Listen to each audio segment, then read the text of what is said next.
The dawn of the internet brought a new form of journalism to the masses. No longer do people have to wait for the paperboy to drop off the daily news on the doorstep. Internet journalism took the place of television news broadcasts while presenting the same topics with more information and insight.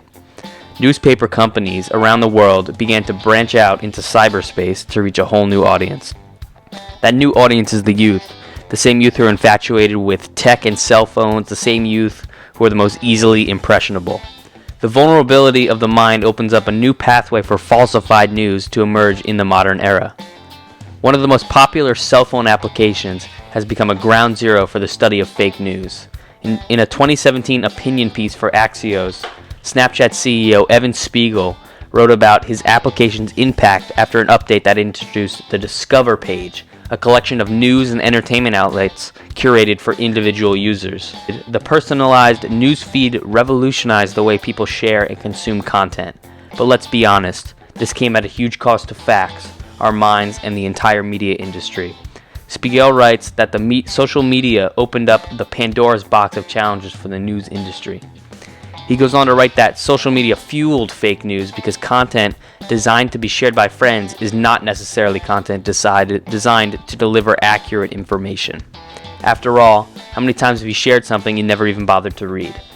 In their blog in 2017, Snapchat commented on the separation of personalized and news feeds.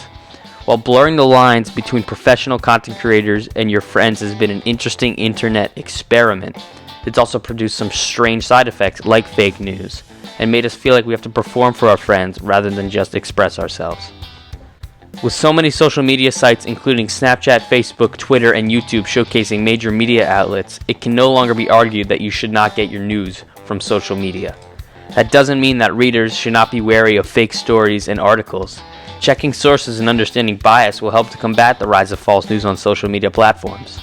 The internet has become a haven for fake news by capitalizing on the less intellectual aspects of human nature. The greatest culprit of this is clickbait, content whose main purpose is to attract attention and encourage visitors to click on a link to a particular web page.